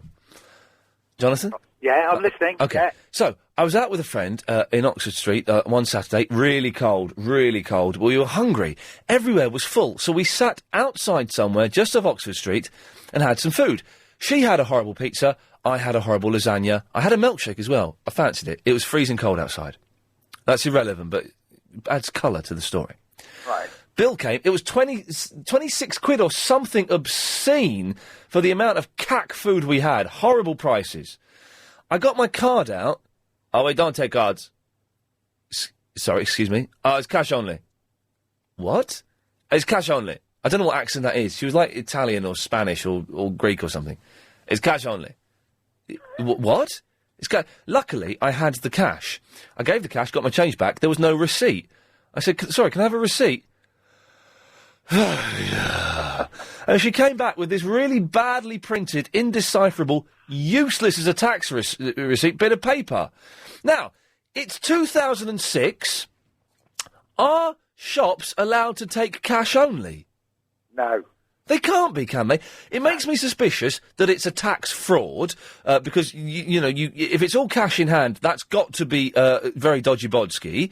The fact that there was no useful receipt means it's unlikely they're running it through the till properly, and it's just damned inconvenient. It is, but I'll be honest with you, I'd be a bit dubious about giving my card to a place like that. They might clone it. Not that they would. You haven't mentioned this stuff. You'd be dubious of giving your card to a place that takes cash only? Well, yeah. You see what you've done there? I do. Yes, I do. you're Yeah, down for. But so there's two things, really. Are places allowed to take cash only? Because if I give cash to my builder, that's breaking the law. Well, if I don't pay VAT. But are they allowed to do that? And where else except only cash? That's one part of the coin. 0870 90 90 973. And is it more than suspicious that they did take cash only? Surely that's a tax fraud. Yeah, I would have. I would be suspicious if I went to somewhere and they said, "Sorry, we only take cash." I'd be very suspicious. Very suspicious. Well, 0870 90 90 973. But about accents. Yes. She's definitely from Plymouth, Ian. I'm sure because Plymouth. That's right. Yes. Yeah, she is. Josh Stone is from Plymouth. Yes. And I was listening the other day to Michael Caine, and being interviewed, and he's got this crap transatlantic, and it really irritates because they don't need to talk like that. I mean, I've been here 25 years, and my accent's hardly changed. They say it has when I got home, Bill. I know it hasn't much, you know. You've got a very thick accent. I have, yeah. They wind me up when I go home and say I haven't, but I know I have. Yeah. And I've been here, like, nearly 30 years, for goodness sake. And how long has she been in America? I still think she's lovely. Absolute stunning. Beautiful, and it's not my kind of music. I'll say that for now. It's not my kind of music, but she has some voice. Yeah, well, you did. You saw last night. She used to be slightly chunky because I tend to be like you with women, and a bit like you with men as well. But she definitely thinks a bit on the chunky side. She slimmed down maybe a little bit too much. Oh, that's a shame. That's a shame because I saw her once and I thought, that's my. If I had to have a girl, it'd be that type of girl. That's nice to know. That's nice to know. Chris claims to have seen her on a talent show when she was about 13, singing on that. Remember Jane McDonald used to have a talent show? No, I don't, to be honest, no. One of the captains was, the judges was like Barbara Windsor, wasn't it? I seem to remember. I know the show he means. How long ago was this, Chris, you saw Joss Stone on there? Must be about five years ago? 5 years ago, so she would have been about 14. 14. Gosh, what a talent. She's talented. I haven't got any of her music, but... No, she does that song, Hip Hop Beat. Do you know that song? That's the only bit I know from her song. Do you know what I'm I've heard her do one with the the girl that was singing earlier on. She sings a lot like that, doesn't she? With the tremolo. Or Giles, you're a young man, Giles. Have you heard the song that goes, Hip Hop Beat? Yeah, but it's not her. Oh, that's not Natasha Bedingfield, is it? Oh, I like that song, though. Yeah, and I had a bit of a laugh. You made me giggle yesterday. I've never heard the Tarzan one before. Oh, swings both ways. There we go. Yeah, that tickled me. Yeah, really tickled. I've got to say, before you cut me off, this show is the best in the world. There we go. Rob is in the Watford. Hello, Ian. How are you doing? I'm all right, thank Word you. up yourself. But word up, bro. Just to let you know about the accents, I had a girlfriend and she changed her accent to whoever she was talking to, especially when she was drunk. And it got so annoying I had to finish it with her. Oh, because of that? Because of that, Ian, I ask you. I must admit, I do, if I'm speaking to builders or people who speak, I speak down a little bit. You know, I You come can't down. say that on the air, that would get into trouble. No, I don't, when I say speak down, I don't mean I look down them. I mean, I bring my voice down a little bit, a couple of notches in terms of class. Right. And when I'm speaking to posher people, my voice goes up. And the way I'm speaking now is... middle ground. Well, middle, but it's probably slightly posher than I speak when I'm really relaxed and tired. How do you speak when you're relaxed? I drop a lot in more... grunts or... Oh, take it to the bridge! Oh, sex machine! I do it... do you know what? It's not that much different, but I do drop a lot more T's when I'm tired. And I'm a teacher, so that's not a good thing to do. Oh, no, it's a bad thing. But, I grew up on a council estate in Slough, so, my when I was a kid, it was all, ain't, right, whatever, yeah, get knotted. It was all kind of like that, but with swears. But, I've improved myself. Get knotted with swears, that's what I like. Yes, get knotted with swears is the thing. Excellent, there you go, just to let you know anyway. Rob, good lad, thank you for that. Giselle. Hello. Hello, Giselle. How are you? I'm good. I keep thinking of you, because I keep driving through Farnham Common and I always think, you used to live there. Yes, I used to live there, and I was there yesterday lunchtime. Oh, so did I. Oh, well, there you go, Sam. We might have passed each other. Anyway, I was going to say, all these little sandwich shops in the city, around Holborn and in the city, all run by little Italian families, they're cash only.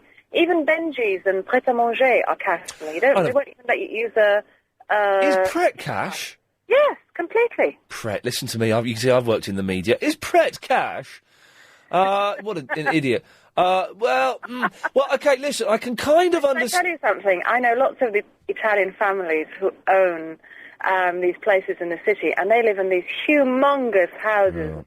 Can we say for a second that obviously Benji's and Pret are in no way involved in any form of tax fraud at all, but some of these other places I am suspicious about. They all have about 6 houses and drive Porsches, and they just run sandwich shops. There you go, you see. And I can kind of understand the cash in hand thing if it's just a couple of sandwiches you're getting. If it's like 4 or 5 quid. But this was like a 26 quid lunch. I suppose. It just sounds... I must admit, there are a couple of other places that I've been to, a couple of Lebanese places around the Edgware Road. Oh, yeah. Where they don't like to take cards. I've never been to those Lebanese places on the Edgware Road. Are they any good? The big hookah pipes outside. The food is delicious, if you like Lebanese food. Thing is, I think Lebanese food for vegetarians, it's just, like couscous and stuff, isn't it? No, they don't have couscous. That's North African. You've got tabbouleh, you've got hummus, you've got matabo, you've got... It's mainly vegetarian, actually, if you go in there. Oh, really? Yeah. Oh, maybe I should... But everywhere has hummus, though. Everywhere tries to stake a claim to it. The Greeks, the Cypriots... Yeah, the Turks took it round with them during the Ottoman Empire, and so everyone sort of got their bit of it.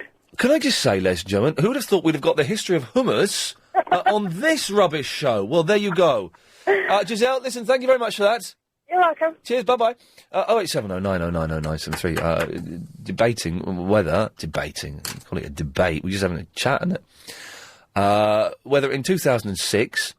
Do you know, I mentioned this to Chris earlier. And he thought it was 2007. He was a whole year out. In 2006, is it right that some places are still cash only? It just makes me very, very suspicious. Steve has a... Euro lottery there. Was it like 200 million pound prize? You're not going to win it, though, are you? You're not. You stand more chance of winning it if you don't enter it than if you do enter it. Well, I don't understand why people do this. And another thing I don't really understand is why would anyone... Oh, by the way, Chris, I'm going to ask you to do something I haven't asked you to do for a long, long time. He's talking to someone on the phone. What's that? I need 2 sugar bars. Oh, really? Yeah. Seriously, I'm really flagging a bit here. 2 minutes. What, 2 minutes? I'll have them in 2 minutes, or wait 2 minutes? No, you got to wait 2 minutes, and then there'll be another 2 minutes getting them. So 4 minutes. Wait 4 minutes. All right.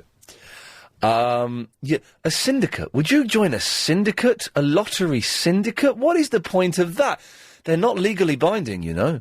If you and your 15 mates won the £200 million lottery prize, it's not legally binding. You're just sitting there, mate. What?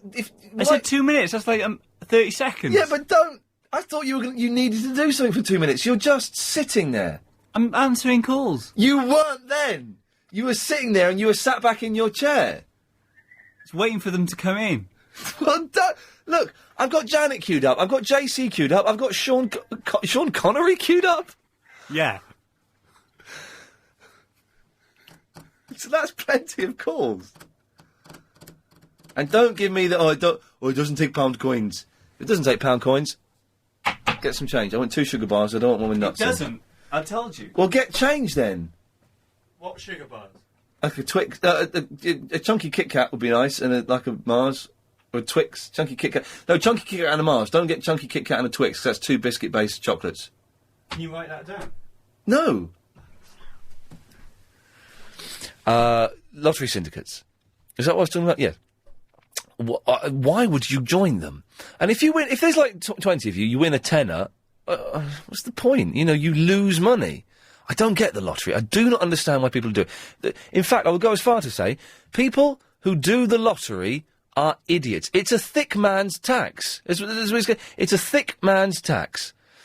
0870 9090 973. Wouldn't bother calling now because Chris is going to be some time. Janet! Oh, hello! Hello, Janet. How are you? I'm all right, yes. Yeah, apart from that cafe you went to... Hold on, my daughter. It's down the road, okay? Have a look. Sorry, she's looking for the car. Okay. Okay, we sorted that dispute out. Yes. Apart from that cafe being absolute crooks, one reason that they need... they won't take cards is they pay a merchant fee for any card transaction. What, debit cards they do? Not debit, but just credit Oh, well, it cards. wasn't a credit card, it was a debit card. Yeah, but they still got to pay something to the merchant. Well, how much? Oh, I don't know. It's a long time since we've been registered as one. It's next to nothing. They should do it. I know, but the thing was you've put me off because you're talking about lottery syndicates and we're mugs at work and we've got a lottery syndicate. And how much have you won, Janet, over the past 10 years? Oh, probably not a lot. No, nothing. Why do you do it? Why? Because we're ever hopeful that we won't have to work anymore. But Isn't then that you sad? stand more chance of winning if you do it on your own. I know, but my husband does it for the family as well. Your husband does it on his own? He does it on his own. You should give him a hand. If he wins, he'll probably leave home and give me a note. Yeah, they'll be all right though, wouldn't it? You wouldn't miss him, would you? Well, I miss him for carrying like heavy things around. Yes. Apart from that, no, it just interrupts a lot of the time. Janet, has your daughter found the car? I think she has, yeah. I'm just waiting for my other daughter to come out of swimming. Okay. And I think you know my daughters, Bryony and Romy, but I'm the sensible, sane one. Well, how do I know them? My eldest daughter, Bryony, has got her fantastic website devoted to you. Oh, good God, she's that freak. She's that freak, yeah. Oh, yes, she's the pic. I can't remember what the website, the address is, Oh, but it's yes. Pixo something. Pixo or something, whatever. yes. No, she's very, very nice, bless her, and she phones in quite a bit, and we like her. Yeah, she does phone in, but, you know, I thought I'd give you a rest from my dulcet Thank you. tones for a while and allow my daughters to take over. Janet, God bless you. And you, Speak to you later, love. Bye-bye. Bye. Oh, there we go. JC. Good evening, Ian. How are you, sir? I'm very well. For some reason, I was expecting a woman. Oh, really? Why? Just... Actually, with my name, because my name is Jean-Claude, you see, but a lot of people call me Jean, don't know why, but every time I go to the doctors, they say Jean-Claude and they expect a blooming woman. They say Jean-Claude? Yeah. No one says... Everyone knows it's Jean-Claude, don't they? I know, you do, I do, but a lot of people, especially the doctors, the amount of times I've been to the doctors, they still call me Jean. Idiots. But going back to the accent, actually, I tell you what, it's good fun if you can change your accent. Are you Zimbabwe? No, I am not. I thought you were going to say that. But I am not Zimbabwe. I come from Mauritius. Oh, okay. That's an interesting accent. Go on then, yeah. Yes, but I can be a London accent if you really wish. Go on then. You know, or one can be a Southall accent because I can do that all together, or I can be even a South African if you want me to be a South African. That is no problem. Well, that sounds French. No, that is French. So what I am saying now sounds French to you, but the one before that was supposed to be South African. These are the worst accents I've ever heard in my life, Gene. Oh, come on, I've heard you do it, Ian, and, you know, I've heard you do accent, and you're worse than me. I did right. Thanks, Chris. That's all right. Will you put this idiot with the accents through? He's rubbish. Who's Sean Connery? What are you talking about, mate? No, what do you mean? What do you mean I'm bleeding rubbish? I could do any bleeding accent you want. Go on, do Welsh. Okay, oh, yes, boy, I can do Welsh for you if you want. And don't tell me that's not a very good Welsh accent now, come on. Okay, the toughest accent for anyone to do... Go on, then. ...is a Scottish accent. I beg your pardon? What are you talking about? It is not difficult at all. You sound like a Nigerian. Oh, come on. Hey, if you're talking about Nigerian, please do not insult my brothers in Ngungu village, please. Right, okay, listen, JC, thank you. That was quite a good one. You've missed a phone call there, Chris. Line 3, you're on... Let's do the other one quickly. Line 3, you're on the wireless. Hello. Hello, you're on the air.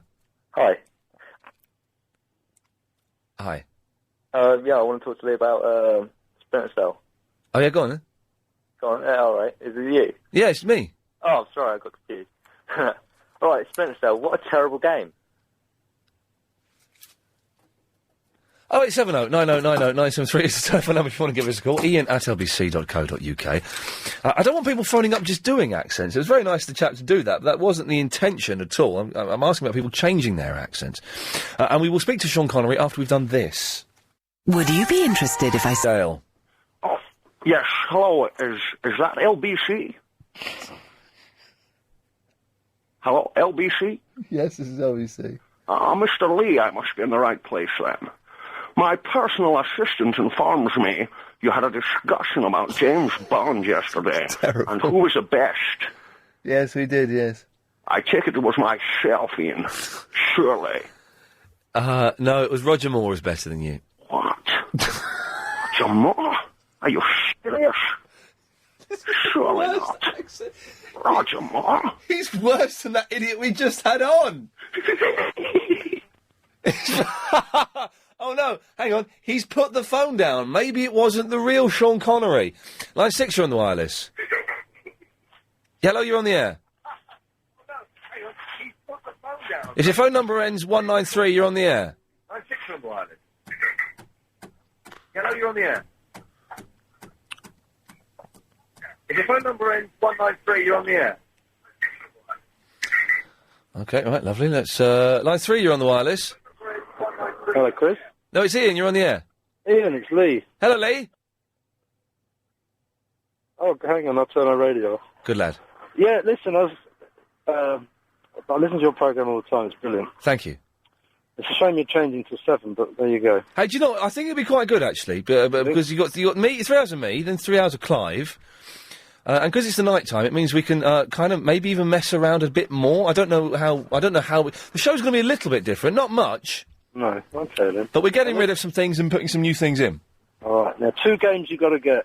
Yes. PS2. One is Black. This is for the PS2. Yep. I haven't got a PS2 anymore. I gave mine. Xbox, isn't it? Xbox. Come on. But they probably got it on the Xbox. Black. Yep. It's a fantastic game. And Need for Speed Most Wanted. I think I've got those. I've got Need for Speed, and I played that. That's very good. And I think I've got Black, but I've never played it. Oh, you want to play it? It's the best game going. Okay, I'll check that out, thank you. Yes, Dave? Hi, Ian. Hello there. Pound shops. Yeah? But you don't use a credit card in a pound shop. I think you can. You probably can, but I bet they don't. Because anyone who's got credit cards wouldn't shop in that sort of shop. Pound shop, well, the thing is, most pound shops now, they're not really... Full of tat.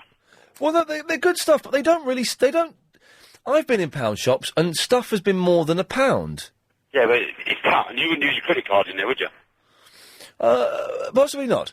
Let's try this one. Line 3, you're on the wireless. Yeah, hi. Changing accents. Yes, Ian. yes. Right. Gordon Ramsay, Yeah. did he or did he not used to play football for Rangers in Scotland? Yes, he did. In Scotland. Yes. What has happened to his accent? Now, that's a very good question. In fact, I'm... He's always having a go at everyone else, and I'm sure if he went back to Glasgow, they would say something about his accent. Because he's all quite posh and la-di-da now, isn't he? Very lardy-da. Do you know... And I'm sure his mates who played football with him would kind of take the Michael a little. Now you've mentioned that, I think I remember him talking with a Scotch accent. See, that is so poncy. To go and put on a Michelin star accent if you live down in London. Bruce, good lad, thank you for that. And very quickly, line 6, you're on the wireless.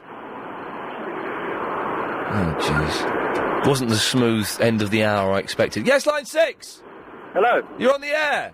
Hello. Hello. Yes? Hello, my name is Borat. Oh, for God's sake, it's the first one of those we've had. You wait till the Christmas holidays. Thank God I'm off over the Christmas holidays. It's all going to be Borat phoning in. OK, 0870 90 90 973. I'm going to have a chunky Kit Kat and a... Oh, you got a Kit Kat and a Twix! I told you not to get both of those. They're both biscuit-based, you idiot! You've ruined my snack! Jeez. OK. Well, that just stops that music, doesn't it? Can we play that again? Is that possible? Do you have to boot The up? 3.5 hour, 3 till 6:30 Iain Lee Afternoon Wireless Show. It just kind of stops a bit suddenly. Heather Jing was muffed up a bit, I think. So, what have we said so far? OK, if you're in a lottery syndicate... If you do the lottery, you're an idiot. It's an idiot's tax. OK? You ain't never gonna win it. And if anybody comes on and says... If anybody on the radio says, oh, I won a lot of money on the lottery, they're lying. If whoever it may be, caller or presenter, if anyone says, I won a lot of money, they haven't. They haven't done that. It's a lie. It doesn't happen. Someone has to win. Yeah, not you. You will not win. So that's silly. If you're in a syndicate, it's even more ridiculous. It's going to end in tears and failure, isn't it? I'm mentioning this because the Euro lottery, God, there's so many lotteries. National Lottery, Euro Lottery. It's like £200 million or something ridiculous. 0870 90 90 973 is the phone number. We've dissed James Brown. We've dissed Bon Jovi. We've talked about changing accents. There's all those things are on the go. Anything else you want to throw into the mix, then give us a call. Sifu is in Birmingham. Hello. Hello, the Sifu. Yes, I just thought I'd let you know, right, that there Iain Lee show is double busting. Thank you, Sifu. All right. Cheer up. Don't be a titty babu. Bye-bye. Bye-bye. Yes, don't... I shouldn't really be a titty babu. That's a strange call, isn't it? Eddie's in the Ilford. Hello, mate. Hello, Eddie. All right, Ian. I just want to talk about accents. Oh, by the way, can I just remind everyone, at 6 o'clock, Triple M is being hosted today by special guest Yassar. Oh, that'd be great. Could be. Or it could be Bobbins. Yes, accents. Go on then, sir. Right. Do you watch EastEnders? No. No. I'm aware of EastEnders. I've seen it in the past. All right. Well, there was one of the best changes of accents ever on EastEnders. I know where you're going with this. Go on. Yeah. It was Pauline's granddaughter, Vicky, came over from America. Yep. And she spent about 3 months being a full-on American. Not very good at it, but she had a go. And then all of a sudden, one morning, she woke up and she turned into a Cockney. Yeah, I saw that. That was It was odd. weird. She was kind of a slightly pretty girl, and she was like, it was a really rubbish American accent. Mm-hmm. And did they explain why she stopped doing the accent? I think because she was crap at it. Yeah, yes, but I'm sure that Pauline didn't say, "Oh, you're crap at doing that American accent." Was it ever mentioned on screen? No, not as far as I was aware, but it was just a classic. It was Bobbins. Eddie, listen, thank you very much for that. Oliver. Hi, Ian. How are you doing? I'm all right, Oliver. All right. Good. I've got these Beatles tracks if you want to hear some. Oh, what, from the new album? Yeah, well, there's 4 songs you can choose from. But hang on, this album hasn't been released yet. No, they're from the website. Oh, OK. This is from the new Beatles album, Love, that is apparently, from what I was reading in Mojo magazine, a mashup done by George Martin's son. That's right, Giles. Giles Martin. OK, so what tracks have we got there we could listen to? We've got Strawberry Fields Forever. Right. Octopus's Garden. Yep. Lady Madonna. Yep. Or While My Guitar Gently Weeps. Oh, I'm tempted to go... Let's have Octopus's Garden, can we? Okay, yeah, cool. Hold on a second. Let's see if we notice any difference. I'd like to be Oh, hang on.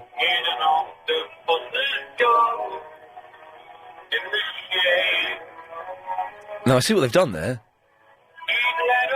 They've taken the strings from another song. From Goodnight. From Goodnight. Oh, okay. Do you know what? I quite like that. Can we have a listen to Strawberry Fields Forever? Yeah, the main difference with that one is right at the end of the album, the end of the song, I mean. But hold on a second, hold on. Okay, I quite like that. 2, 3, 4. No one has been getting my dream. I mean, it must be high on. But it can go shooting the alright. Better than think it's not too bad. Let me take. Okay, so that's just like a demo version, is it? Yeah, I think they've dug one from the vault for that one. Okay, and builds up and builds up. What was the other two we had? Here Comes the Sun, was that one? Lady Madonna or While My Guitar Gently Let's have While My Guitar Gently Weeps. Okay. This one's actually the demo version from the anthology, and they've put a string section on it. Oh, okay, go on. Hold on a second, hold on.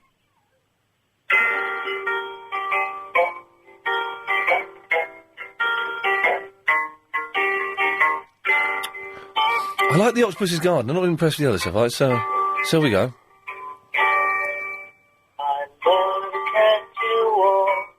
Where are the strings?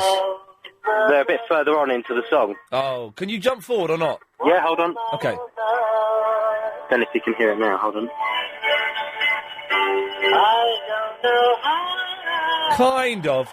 Very quickly, I'll get in trouble. Very quickly. Yep. Can we have a little bit? What's the difference with Lady Madonna? Lady Madonna's a big difference. Oh, go on. Let's have a listen. Okay, hold on. Oh, I'm excited.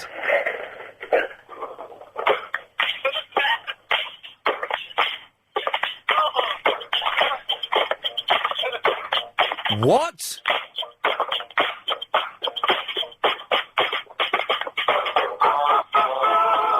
Oliver! Yeah. It's what they put. Why don't we do it in the road or something? So on the back of it, is it? Yeah, that's right. That's the intro. They've used the guitar, the drums from that. Are you a Beatles fan? I'd say so. What do you think of that? I'm looking forward to it. I think it sounds pretty darn good, actually. Yeah, I mean, it's meant to complement the show that's on in Las Vegas at the moment. Well, yeah, the show is like a Cirque du Soleil, I believe. Yeah, that's right, the circus, and they're using the Beatles music as the background for it. Well, do you know, it sounds better than I thought it might do. Right. Have you heard the mashup I was playing, which is Shaggy singing over the top of Let It Be? I haven't heard that, no. Listen, I have to be very careful, because one of the actual LBC bosses is here, but I'm going to play a little bit of music, so I'm going to probably get in trouble for that. But only a little bit. Where is it? It was, where the hell is it? Oh, here we go. So you got Let It Be, so he's got all of this stuff going on. Okay. I'll get told off for this, but it'll be alright. Here we go, listen. Honey came in and she got me red-handed, creepy with the girl next door. Picture this, we were both butt naked. There we go. That's very clever. It's brilliant. If you can hunt that down on the internet, it's a real treat. But so you're giving the new Beatles album a potential thumbs up? Definitely. All right, Oliver, listen, thank you very much for that. Cheers, Ian. There we go. I can't believe I'm playing all those music when Mr. Solder's in the studio. Oh, well, I'll get told off. Yes. Gatsby. Gatsby. Ian Lee. Yes. How you doing, Fruitcake? Okay? Yes. Listen, accents. Oh, yeah, it's the wrong one. Scottish you want? Hang on a sec. Right, how's this for a Scottish accent? That's not bad, is it? It's not brilliant. It's not great, aye. But I've been listening to the music for so long. I'm out in the cold and I'm getting all shivery. I'm going to go back inside now and try and find a Glasgowian man down there. Because the farther you get into Glasgow, they get a little bit more, like, withery. You know what I mean? It's getting worse, isn't it? Aye. What do you think? Do you want to hear an Australian accent? Do you know what? I think I'm all right. Angela. Hello. He was weird, wasn't he? Yeah, he was. Yes, Angela. What can I do for you? I've never spoken to a radio station before, so I'm really nervous. Don't be nervous. We've only got a minute before I have to go to the ads. Okay. All right, okay. It's about the lottery. Oh, yes. No, I've been on the lottery since the lottery started. Yes. In a syndicate. Yes. Hoping to win. And we've won a tenner here, then, everywhere. Yeah. And then we've done the lottery, the Euro Million syndicate, and we've never won apart from the odd tenner or whatever. Yes. But I'm going to do another one amongst just friends and relatives today. We're going to buy 150 lines. Sorry, 100 lines for £150. But so hang on, you've done the lottery every week since it started 10 years ago. Yes. So more than that. I think it was 1994 it started. All right, 12 years ago. Yeah. So you've spent something like, I'm guessing, £1,000. Yes. And how much have you won? Well, a tenner here, then, everywhere. Do you not see that that's a bit silly, Angela? It is. Thank you. Gotta go, but you sound like a nice lady, but completely bonkers. Do you know what moving will actually cost us? No. I'm gonna click. Someone's emailed, Ian, did anyone go to Barry from the Watford show in the end? Says Helen from Pinner. Yes, I had an email from Barry earlier on today saying that a lot of people went and it was all very successful. He's doing the show again tonight, but I haven't got the number. But or maybe I have actually. I put it. Hang on a second. Have you got it there, Chris? Yeah. What's the phone number if people want to go and see Barry from Watford? Absolutely genuinely doing a show tonight or tomorrow night. It's 020 7482 4857. Oh, okay. Brilliant. You really sold that, Chris. You really sold. They should get you to do the live reads because you've got real conviction. We didn't ask me to do it with conviction. Well, I just assumed you would do it with conviction. We just asked what number was. All right, I thought you were going to then read it out. Do it with conviction. The number is 020 7482 4857. There you go. There you go. I didn't know I had to ask for it. That was convicting. Marion. Hi. Hi there, Marion. Hi. Hi. What you're saying about the lottery is totally wrong.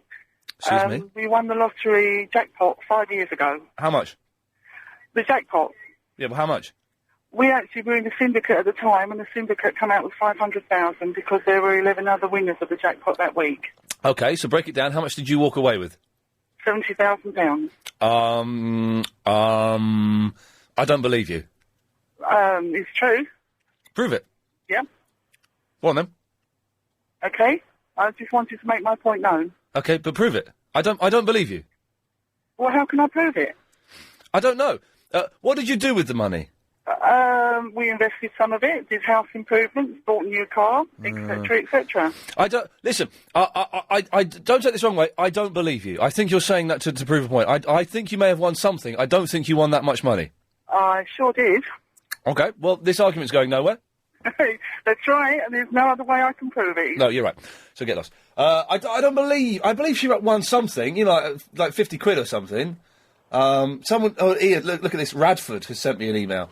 Ian, you said the lottery is a thick man's tax. Everything is relative. If someone wants to spend £1 to £5 per week, and they aren't buying Class A drugs or getting drunk, where's the harm? It's not killing anybody. Your pleasure may be playing with your Xbox Live, live and let live. Yeah, no, that's fine. I'm not criticising anyone that does the lottery, don't get me wrong, but it is a thick man's tax. Okay? Carol's in the Basildon. Hello, Ian. First time I've ever called you. Hello, Carol. Hello. I'm a community midwife, and I was visiting houses today and got back in the car and heard the very tail end of you talking about the love show in Las Vegas of the Beatles. Oh, yes, the Beatles. Yes. We've just come back from Las Vegas about 3 weeks ago, and we actually saw that show out there. Right. And it was wonderful. It was magic. So, because the album is being released on Monday, and the album is kind of Beatles songs, but as we've not heard them before, it's the words from one song put over the music from another song, and it's all very confusing and modern. But what's the actual show then, Carol? It's basically the story of the Beatles told in circus style, so lots of acrobats and everything. And they actually use holograms of the Beatles against backdrops on the stage, because the stage is circular, and you all sit round the stage. Right. And you have people coming down from above you and acting everything. Wow. It was just magical. And I mean, we've been going to Las Vegas for the 20 years. Yeah. So we've seen every Cirque du Soleil show there. What now? They have about 5 or 6. Have you? Do you know Cirque du Soleil? Have you seen Cirque du Celebrity on Sky? Yeah. Isn't it the biggest load of guff in the world? Absolutely, and the only reason I watch it is because because of the dreadful Sophie Anderson. Oh! You just have my head in. I've only seen like 10 minutes of it. The bit I saw was Sophie Anderson looking all moody and mardy on a rope, bouncing around on a rope, and Zammo from Grange Hill dressed up like a Spanish waiter, and his act was he had 2 chains and he was spinning these chains, and that was the act. Well, it's so bad you have to watch it. Well, to be fair, I've only watched it twice. Yeah.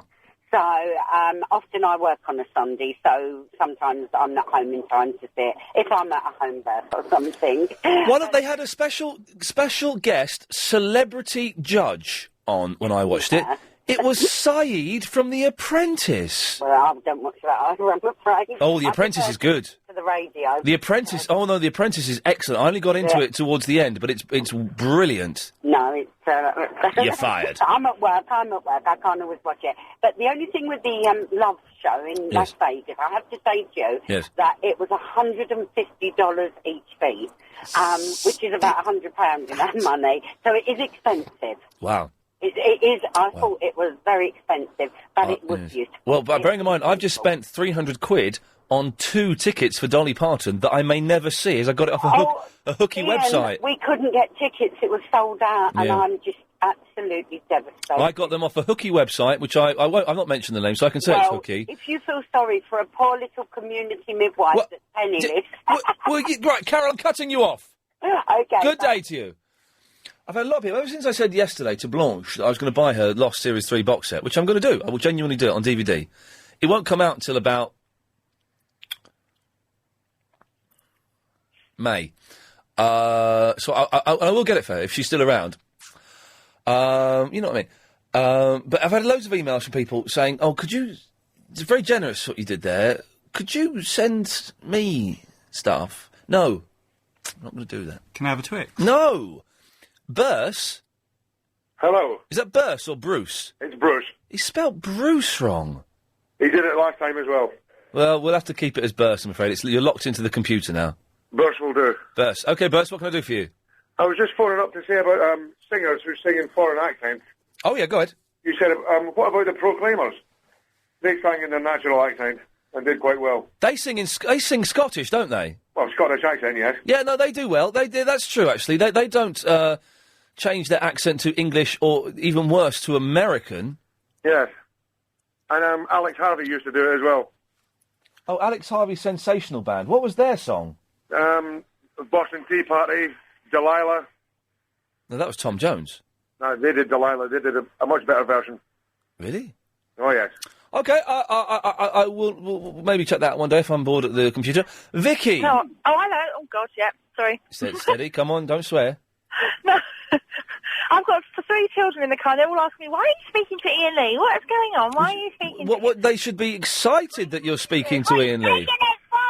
Shut up, you little brats! He said, shut up, you little brat. Oh, God, you said that to him the last time you spoke. No. Oi, put him on! Hang on a minute, here he is. Oi! Hello! Oi, what's your name? Alex. Alex, how old are you, Alex? 7. 7. Now, you keep quiet, I'm talking to Vicky. Pardon? Is that your mum? Yeah? Right, keep quiet, 'cause I'm talking to her. Oh. Oh, Hello? he's all cocky when he's not on the phone, isn't he? Oh, God, it's all gone wrong. Hello? What's happened here? I'm still here. Well, what happened there? I don't know. My phone went all funny. Oh, Anyway, yes, listen. right. Oh, Alex, turn the radio down. I can't... Oh, Alex! He wasn't so cocky on the phone, it has to be said. I think I scared him a little bit. I think, yeah. Oh, my God. Okay, anyway, Right. I phoned to say about the lottery. I haven't been listening because obviously this amount of noise in the car for the last half an hour. Yes. I haven't been listening for the last half an hour, but about the lottery, I have a friend that won the lottery, so it's not... No, don't say no. Is he going to swear? No, he was going to say her name. Don't say anything, Alex, yeah? And yeah, she won the lottery and she won just under £2 million. But I don't believe you. It's true. I don't believe you. I promise you it's true. What did she do with the money? She didn't have a brass farthing to rub together, bless her, before it. Yep. And they bought a new Alex enough.